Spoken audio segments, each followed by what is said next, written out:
My study took place in Lebanon with adolescents using social media as their main communication tool. Lebanon achieved the highest percentage of social media users in the Middle East, but it has a very, very, very slow internet connectivity. I did my study because I wanted to understand adolescents' mental representation and their practices in social media, and I wanted to detect any instance of informal learning based only on my participants, how my participants construe their experiences. So I wanted to understand their interactions based on their own reality. In my literature review, I covered offline, online adolescence, social media in Lebanon, social media's affordances and risks, learning theories of motivation, informal learning, learning with social media, and I read extensively about the ground theory. In my search, I didn't find any theory regarding adolescents learning in social media. My systematic review of literature helped me to synthesize the literature in order to identify the gap, to determine my research questions, and then it helped me also to discuss my results. The two research questions I had were: what are adolescents' mental representations of their practices with social media, and were adolescents aware of instances of learning while they were interacting in social media? At this point, the grounded theory design was the best choice to answer my research questions.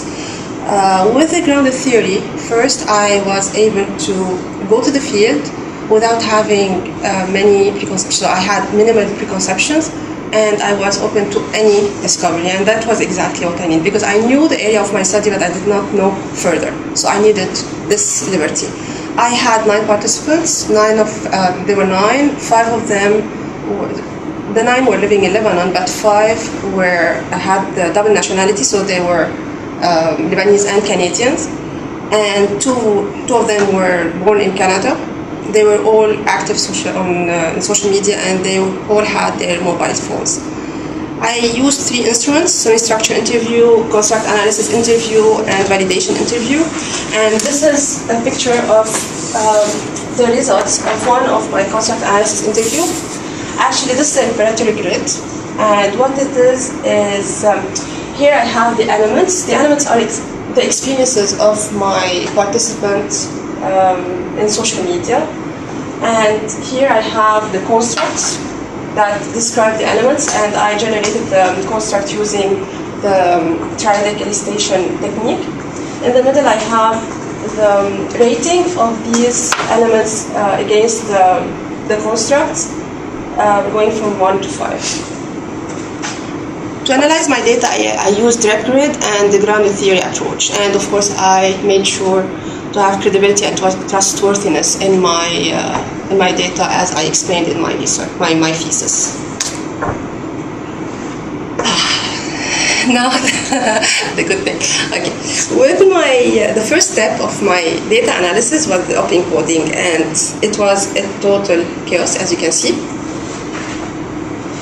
Looking at the 13 hours of interview and hearing them and reading the verbatim, I had many codes, but I couldn't ignore any of them because they were repetitive in most of my 9 participants' stories. So I had to have them all, and then I had to find recurring themes, put them in categories in order to understand and to answer my research questions.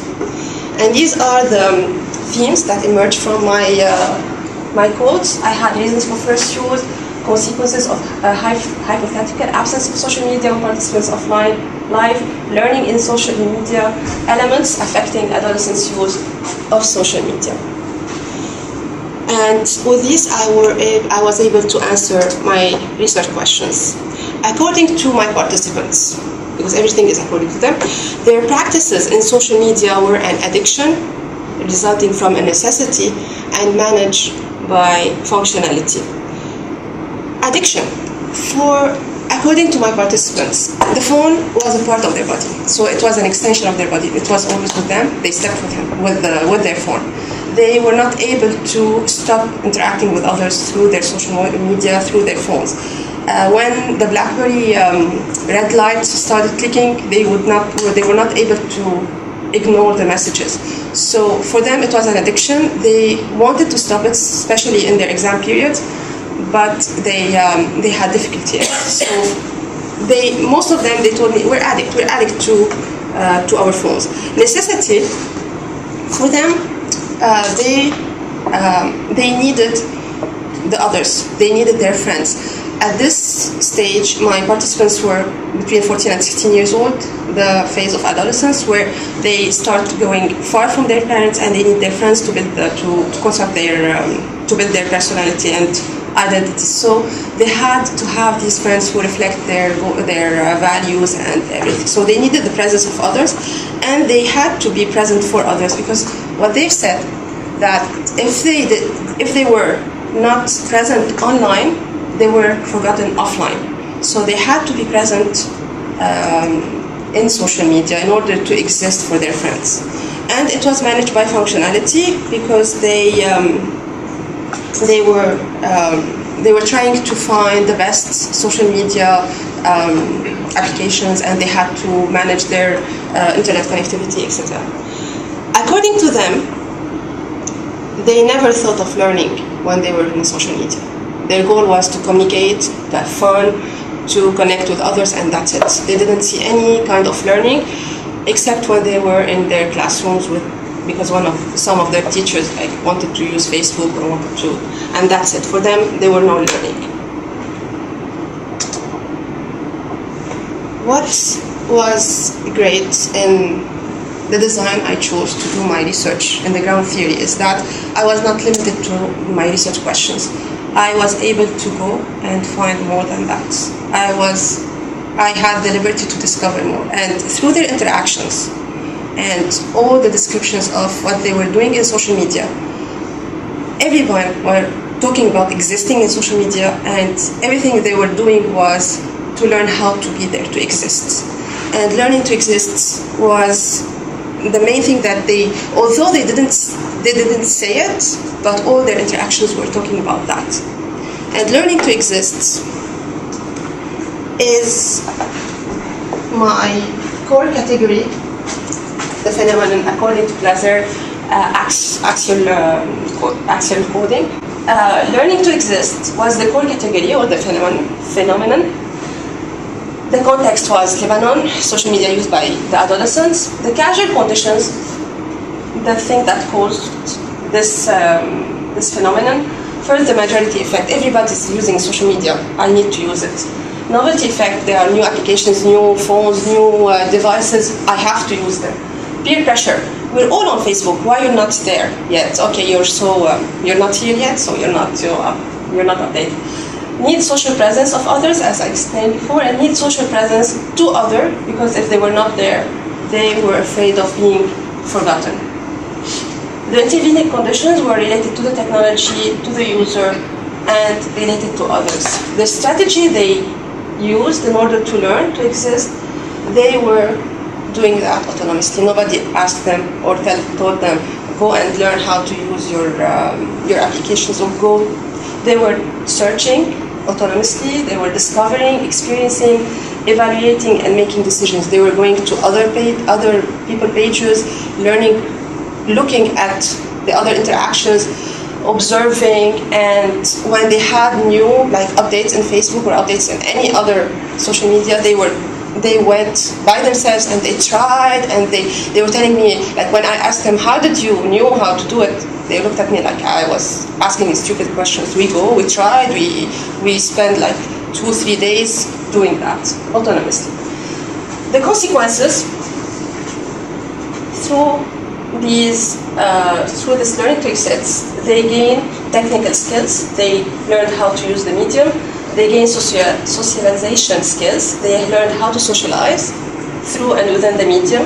They gain managerial skills. They had to manage the use of medium with its constraints, and of course with their interactions, they had the access to new knowledge, and that led to the extension of adolescence cognition.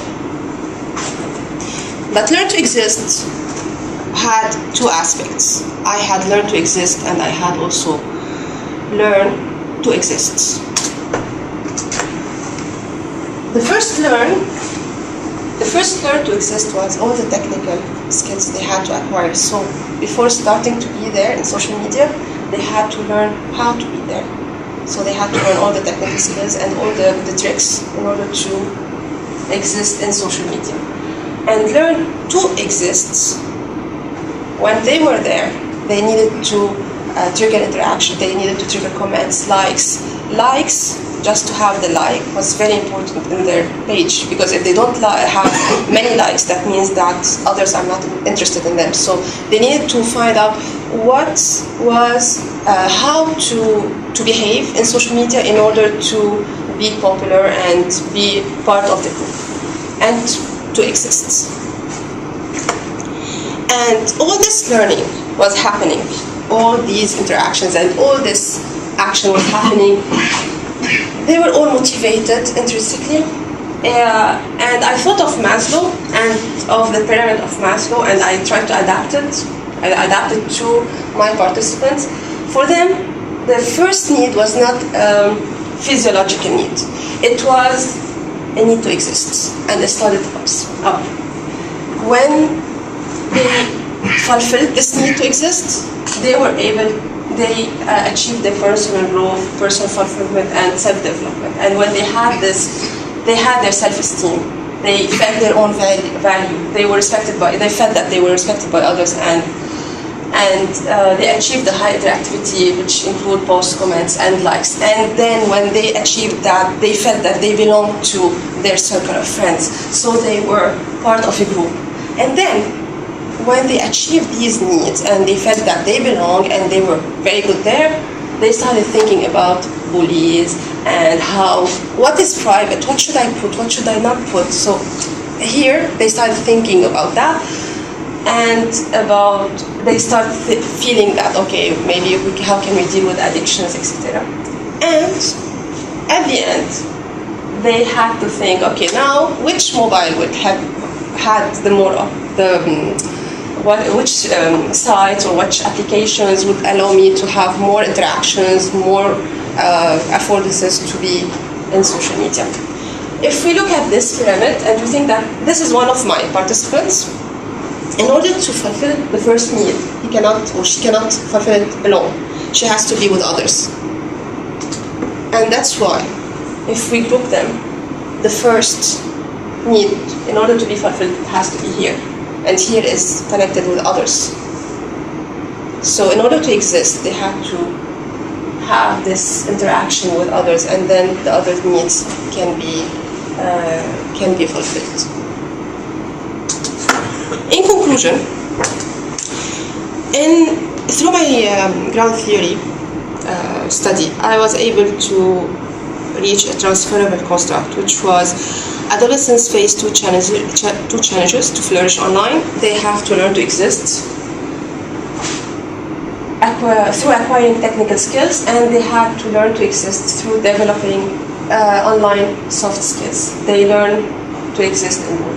And that learning was achieved due to adolescent self-determination and intrinsic motivation to learn. The limitation of my study was not generalizable because of the data, the nature of the data and the group, but it was transferable because learn to exist can be in any group. It can be in Lebanese Canadian group, and it can be in any group of adolescents who are active on social media. Why they have to be there and how to do that. Future research questions. Okay, now that we understand the motives behind adolescents' autonomous and seamless informal learning in social media, how can we, first, create a learning environment in our schools that mirrors the environment in which adolescents are living while in social media, where students feel the need and the passion to learn, set goals for themselves, and thrive autonomously to achieve them. And second, integrate the technologies that are already part of our adolescents' life in this new school environment. What I discovered in my thesis, in my study, we have been trying to push all the technology integration in our schools, but what is missing is what is really happening in social media. Why social media is succeeding in having these adolescents learning without knowing that they were learning, and they are motivated to learn, because in social media they have the need to learn. This need does not exist in our schools. Okay, so what we say to our teachers, the educators, okay, you have to engage students, you have to make the class interesting, you have, but in reality, what we can have that will really push us to succeed in our classrooms with our students, if we can look at social media and what's happening in social media and see that this need to learn, when you create a need, the person will automatically try to fulfill this need. And I believe through what I saw with my participants, this is what is missing, the need to learn. Our students don't know why they are learning.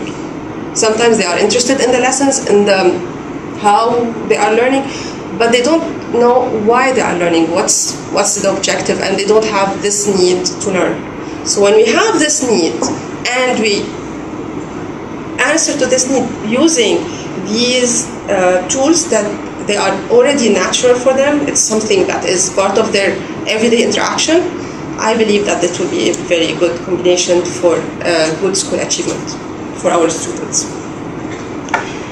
Suggestions for future research we can do, and this is one of my projects, action research to accompany a group of adolescents in formal learning settings and observe the qualitative changes that may occur in how this group pursue learning with social media, participants' engagement in new learning processes with social media, and pedagogical changes with social media. Shift of ownership of knowledge. Or we can do ethnography or narrative or case study with various group of adolescents to observe them for a significant period of time and observe how these adolescents' social media behavior affect their cognitive and emotional development directly and indirectly, and apply this new knowledge into the education system.